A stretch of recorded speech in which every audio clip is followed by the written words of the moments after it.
हमने कहा मर गए लोग तनख्वाहों की फिक्रें करके, मर गए तनख्वाहों की फिक्रें करके। 80,000, 1,00,000, 1.5 लाख मिला, उसके बादो धरना प्रदर्शन कर रहे थे। उसके बाद में धरना प्रदर्शन जारी। आज तक आपने इस जमात को धरना प्रदर्शन करते नहीं देखा होगा, जबकि पूरी दुनिया में 0 पॉइंट की तनख्वाहें हैं। इधर 0 पॉइंट की, इनको धरना प्रदर्शन करते नहीं देखा होगा, या इनको फांसी लगाकर मरते नहीं देखा होगा। क्यों? क्योंकि कौम पर अगर ये लदे होते तो तीजा 40वां इनका हो चुका होता। ये उजाले मदीने की चौखट से आ रहे हैं, इसलिए जब तक वो मदे खतरा की हरियाली है, उलमा के चेहरों पर उस वक्त तक नूरानियत मौजूद रहेगी, क्योंकि दुनिया के लिए पलना और है, मुस्तफा के लिए जीना और है।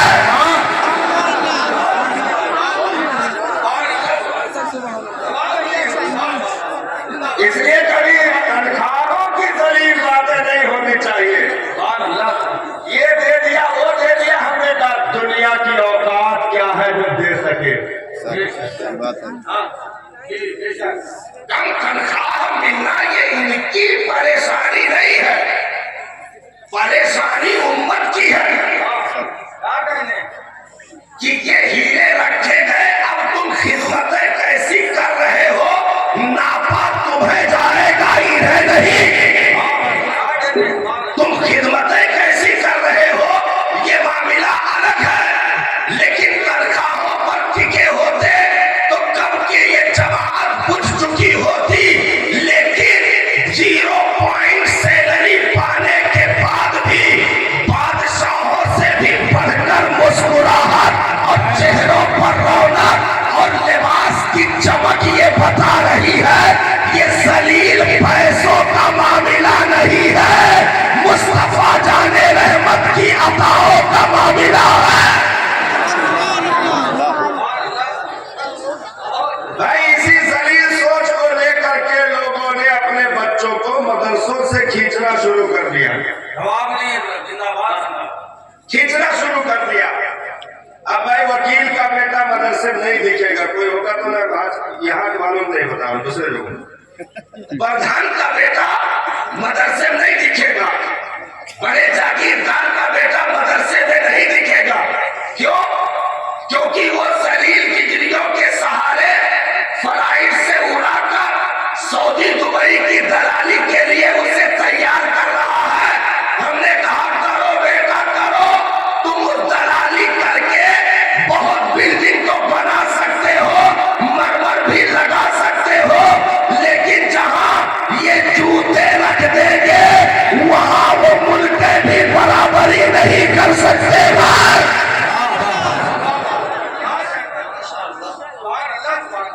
तो ये लोग सिर्फ तनख्वाह सोचकर बच्चों को खींचना शुरू कर दिए। हमने कहा सुनो, आज अगर जमीन की छाती पर हरी घासें उग रही है, सदका उलमा का है। हमने उस हदीस की जो है तशरीह देखी, हमारे उलमा ने जबरदस्त क्या तफसीर कर डाली। सरकार ने फरमाया समंदरों की मछलियां भी उलमा के लिए दुआएं करती हैं। समंदरों की मछलियां भी उलमा के लिए दुआएं करती है। तो हमारे बुजुर्गों ने उसकी तशरीह की कि दुआएं क्यों करती है, दुआएं क्यों करती है, मछलियों की को क्या पड़ी भाई, मछलियां उलमा के लिए दुआएं क्यों करती है? क्यों? क्योंकि मछलियों की जिंदगी पानी है, पानी, और बारिश के कतरे उलमा की बरकतों से टपकते हैं। आसमान से बारिश अगर होती है, उलमा के बरकतों से जमीन पर ये कतरे आते हैं जो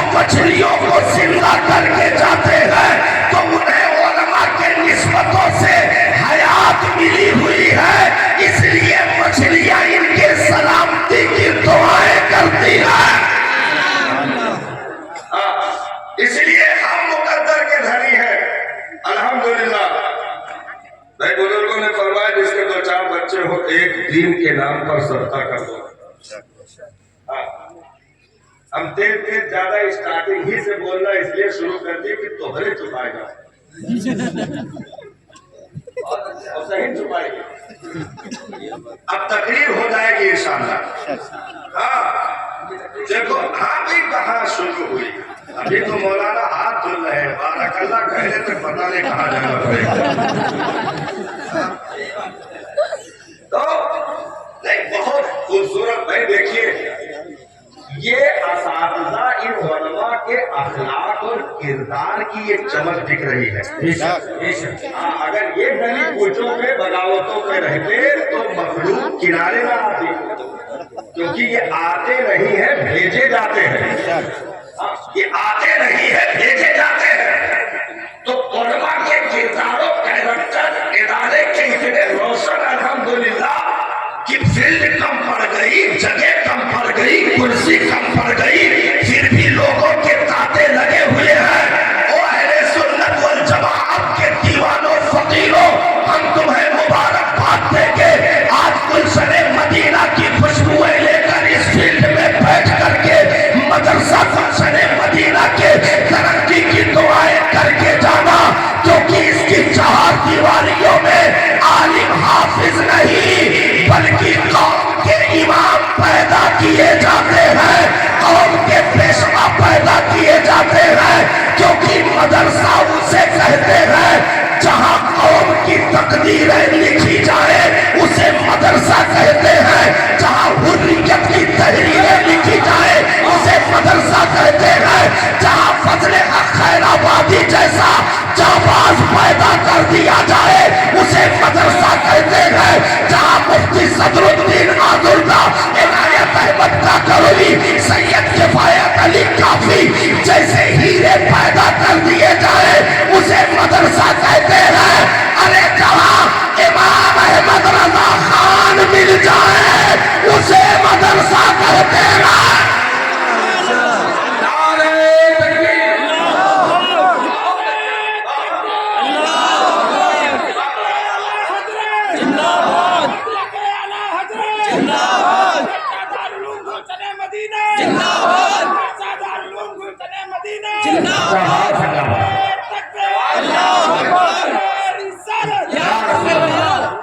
इसलिए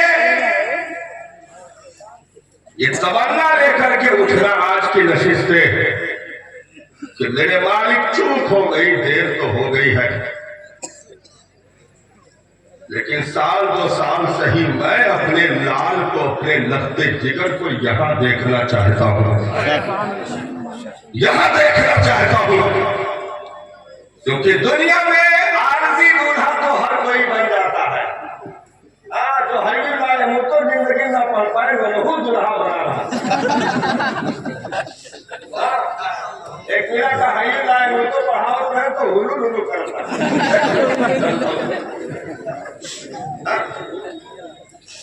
ये रसूल ही और रसूल ही में तमीज ना कर पाए वो भी दूल्हा बने घूम रहे।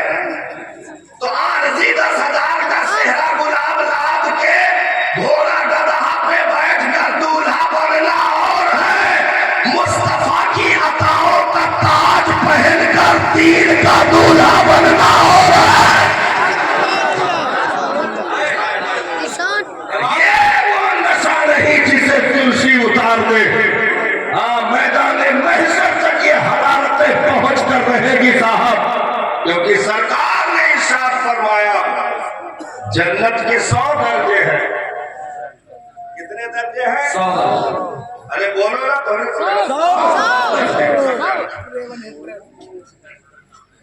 अरे माशाअल्लाह, अल्लाह ताला सेहतो सलामती अता फरमाए। हाँ अल्लाह ताला नजरे बस से महफूज फरमाए। जिम्मेदार बनो साहब। हाँ बगदाद के उस लकड़हारे की तरह बन जाओ कि बादशाह ने पहरा लगा दिया था। नबी की हदीस सुनी, मंबरा मस्जिद लिल्लाहि बनल्लाहु लहू बैतन फिल जन्नह, जिसने अल्लाह के लिए उसकी रजा के लिए उसके घर की तामीर की अल्लाह ताला उसके लिए जन्नत में महल बनाएगा। बादशाह रहा बहुत चालाक, कहीं पैसा कोनो कमी ना है, चंदा चुटकी जरूरत ना है, काहे ना अकेले जन्नत कब दिया है। पूरे बगदाद में उसने ऐलान करवा दिया, यहाँ तो ऐलान होता है चंदा दे दो, वो ऐलान करवा रहा था जे चंदा देवो मुंडी साहब, क्योंकि हम अकेले जन्नत में अपने नाम का महल बनाना चाहते हैं, खबरदार किसी का चंदा ना आने पाए।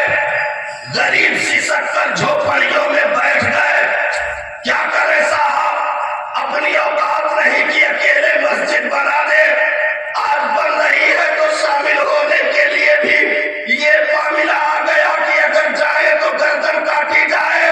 मेरे मालिक फिर हमारे महल जन्नत में कैसे बनेंगे। लकड़हारा जंगल से लकड़ी काट कर गट्ठर बना करके लौटा, गट्ठर के अंदर एक ईंट छुपा करके सर पे लेकर के आया, जहां मस्जिद के मटेरियल पड़े थे बोझ गिरा दिया, बंधन टूट गए, ईंट उसी में मिल गई। ये जल्दी जल्दी लकड़ी समेटा, सर पे लेके घर चला गया।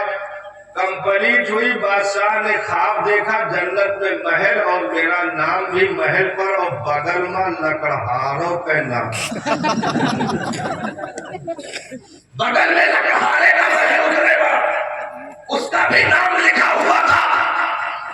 सुबह उठा, लकड़हारे को बुलाया, थर थर कांप रहा कि लगता है लीक हो गया। कहा इधर आओ, तो मस्जिद बन गई, जो होना था हो गया, जान की दुहाई है, कोई कुछ नहीं कहेगा। लेकिन ये राज की बात बताओ, जब चंदा लाए भी हो तो नाम का महल बना कैसे? पर बैठा है कंप्यूटर वाला, नाम का महल कैसे बना? तो लकड़हारे ने कहा कि हुजूर चुपके से गट्ठर में ईंट छुपा कर लाए थे, एक ईंट से फकीर ईंट थी, वो शामिल कर लिए थे। मेरा मालिक बेनियाज है, उसने एक ईंट नहीं देखी, दर्दे दिल देखा। दर्दे दिल देखा तो इन मदरसों की चार दीवारियों को मजबूत करो, क्योंकि देखो दुनिया कभी खेत पे अटैक नहीं करेगी, टेम्पू पे अटैक नहीं करेगी, फोर व्हीलर पे अटैक नहीं करेगी, माल दौलत बिल्डिंग पे अटैक नहीं करेगी, साथ सलाद जो है जितना बिरयानी पे अटैक नहीं करेगी। कहाँ अटैक करेगी? क्यों भाई अटैक करेगी? यहाँ पर क्यों अटैक करेगी? वजह सिर्फ इसकी ये है कि वो जितनी चीजें हैं वो सजावट है, ये जो है बुनियाद की असल ईंट है। अगर इसी को लुढ़का दिया गया तो सजावट से तुम जिंदा नहीं रह सकते, सजावट से जिंदा नहीं रह सकते, क्योंकि असल अगर छूटा तो सजावट आबरू बचा नहीं सकती है। और ये मदरसे तुम्हें असल से जोड़ करके रखते हैं, अल्लाह और रसूल से रिश्ता मजबूत करके रखते हैं, तो सजावट मामूली भी होगी तब भी दुनिया की कीमत नहीं लगा सकती है। भाई हमारे बुजुर्गों ने कोई सजावट की, आज तो जबरदस्त सजावट का मुसलमान उतारू है।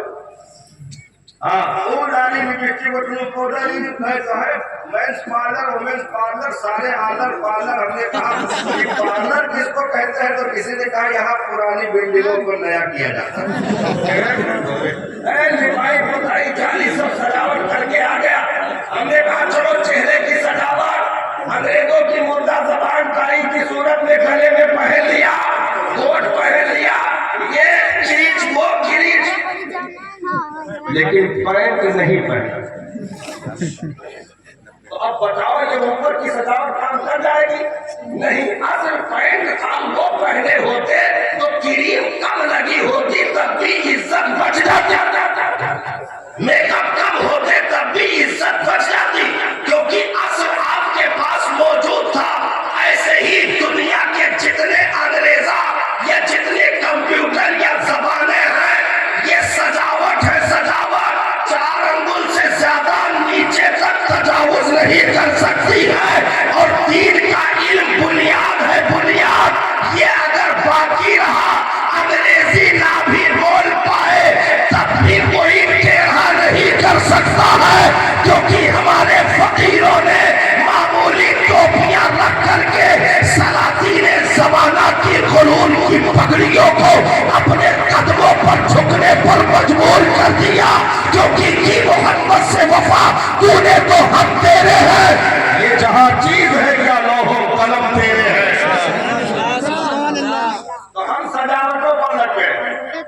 मैं जैसे नंबर 1 का बावर्ची किया गया, जबरदस्त टेंट किया गया, और बिरयानी कुलचा नहारी शीरवान टिक्की कबाब बोटी कबाब सब बनवा डाले, बारात भी आ गई।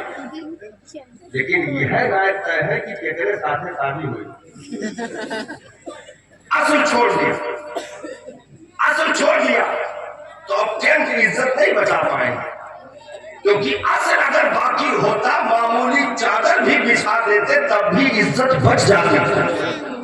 यही हाल मुसलमानों का होने लगा कि सजावटें नंबर 1 पर हो गई, और कुरान की एक छोटी सूरत भी सही तजवीज के साथ, उसके जो भी लवाज़िमात है उसके साथ हम तिलावत न कर सके।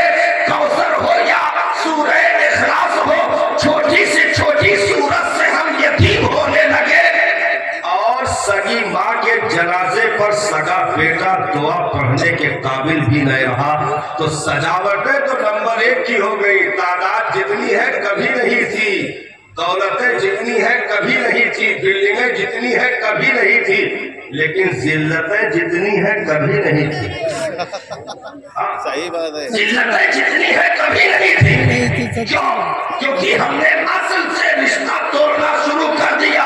तो याद रखो, जो मुर्दा कौम में रूह फूक दे उसे मुस्तफा के दीन का इल्म कहते हैं। जो सोए हुए को भी बीमारी के आलम में बिस्तर पर लेटे हुए बोसीरी को करम की चादरें दिलवा दे उसे दीन का इल्म कहते हैं। जो अरे यही कुरान जो सिद्दीक़ अकबर की ज़बान पर रक्स करे तो रोक के खड़े हो जाए और ताली आंसुओं से भीग जाए, उसे कुरान का इल्म कहते हैं। जो फारूक आज़म की ज़बान पर जारी हो तो उनके बदन का रंग पीला पड़ जाए, उसे कुरान कहते हैं। जो उस्मान ज़ुन्नुरैन के ज़बान पर रक्स करे तो साहब 40 रोज कैदो बंद की मुसीबतें झेलने के लिए घर में रखा गया हो, और आप कुरान की तिलावत कर रहे हो, फज़ा यक्फ़ीकुमुल्लाह की आयत पर उंगली पहुंचे, उस्मान गनी तिलावत करते जामे शहादत पी जाए, ऐसे खैरतमंद किताब को कलामे मजीद कहते हैं। अरे शेरे खुदा फातह खैबर मुश्किल कुशा कि घोड़े के एक रकाब में पैर रखे, दूसरे में पहुंचने से पहले मुकम्मल कलामुल्लाह की तिलावत कर डाले, ऐसे एजाजी कलाम को कुरान मजीद कहते हैं। जो उमर को सिस्कियां लेने पर मजबूर कर दे, हिजरियां बंध जाए, कुरान सुन करके सत्ते में आ जाए, क्योंकि इसे तन्हाइयों में पढ़ो तो जायका अलग है, मैदानों में पढ़ो तो जायका अलग है, अगर तलवारों की झनकारों में तिलावत करो तो जायका अलग है। क्यों? क्योंकि दुनिया की जितनी किताबें लिखी गई या लिखी जाएगी अपने अपने टॉपिक पर, यानी अगर सीरत पर लिखी गई तो सीरत ही मिलेगी, फिक़ह पर लिखी गई तो फिक़ह ही, तारीख पर लिखी गई तो तारीख, यानी जिस टॉपिक पर किताब लिखी गई वही उसमें मिले। कोई दावा नहीं कर सकता कि ये किताब लिख दी बस काफी है ना, ये दावा सिर्फ कुरान कयामत तक इस दुनिया में करता रहेगा कि तिब्यान कुल्ले शय, इसमें हर एक चीज का रोशन बयान है, हर एक चीज का रोशन बयान।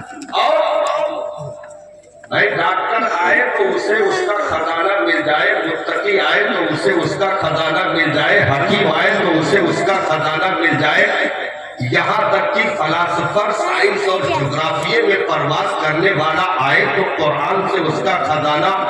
अरे यहाँ तक हजरत अब्दुल्ला इब्ने अब्बास ने कह दिया, अगर मेरे ऊंट की रस्सी गुम हो जाए तो मैं इसी कुरान से तलाश कर लूंगा, इसी कुरान से तलाश कर लूंगा। तो जिसमें सारे उलूम का खजाना समेट करके रख दिया गया हो उसे कुरान मजीद कहते हैं। जो मोमिनों के लिए शिफा बन करके इस दुनिया में उतारा गया हो उसे कलामे मजीद कहते हैं। कलामे मजीद कहते हैं। सरकार ने फरमाया इसे कसरत से पढ़ा करो, पढ़ते हुए रोया करो, रोना ना आए तो रोने जैसी सूरत ही बना लो, और अपने घरों को वीरान न करना, कब्रिस्तान न बनाना। अर्ज किया गया सरकार घर वीरान कैसे होते का? जिस घर में कुरान की तिलावत ना हो वो घर वीरान हो जाता है। तो जिन वीरान सीनों को मदरसे ने आबाद किया रब के फजल से, अभी इंशाअल्लाह उनके सरों पर एजाजी ताज सजता हुआ आप देखोगे। क्यों? क्योंकि यहां से एक चीज